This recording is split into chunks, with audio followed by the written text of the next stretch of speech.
আর্জেন্টিনার স্কোয়াডে ফিরলেন মেসি, আর সেই ফেরাটাও হলো রীতিমতো ঝড় তুলে। লিওনেল মেসি যেন আর্জেন্টিনার জার্সিতে ফেরার আগেই এক মহড়া দিলেন ইন্টার মায়ামির হয়ে। কলম্বাস ক্রুর বিপক্ষে ম্যাচে তিনি করলেন জোড়া গোল, সঙ্গে দুইটি চোখ ধাঁধানো অ্যাসিস্ট। পুরো রাতটাই রাঙালেন রোসারিও রাজপুত্র। ম্যাচের শুরু থেকেই ছন্দে ছিলেন 8 বারের ব্যালন ডি'অর জয়ী।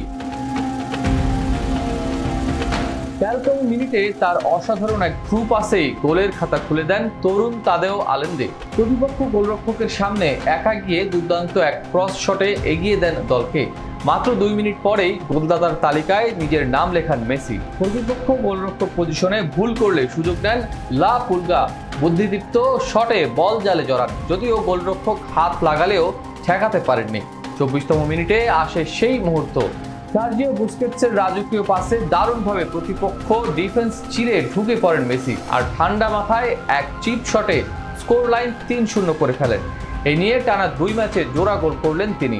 আগেরটিও ছিল মন্ট্রিয়েলের বিপক্ষে। ম্যাচে পরে আরও একটি অ্যাসিস্ট যোগ হয় তার ঝুলিতে। 4-1 অবস্থায় তিনি দুর্দান্ত পাসে ফ্যাব্রিস পিকল্টোকে বাড়তি দৌড়ে গোলের সুযোগ করে দেন, যেটি ম্যাচের 5ম গোল হিসেবে যোগ হয়। এই পারফরম্যান্সের মাধ্যমে চলতি MLS মৌসুমে মেসির গোল সংখ্যা দাঁড়ালো 10-এ। একই সঙ্গে পেশাদার ক্যারিয়ারে তার গোল সংখ্যা হলো 865। সর্বশেষ 5 ম্যাচে তিনি 5টি গোল করেছেন, যার মধ্যে ফিলাডেলফিয়ার বিপক্ষে এক ক্লাসিক ফিনিশের ড্র বাঁচান মায়ামিকে। সবচেয়ে বড় কথা, এবার তিনি সম্পূর্ণ ফিট। আগেরবার ইনজুরির কারণে আর্জেন্টিনার স্কোয়াডে ছিলেন না, তবে এবার আর কোনো বাধা নেই।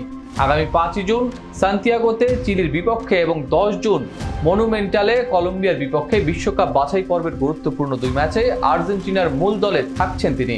ফিরছেন তিনি রাজার মতো, গোলের সিংহাসন চেপেই।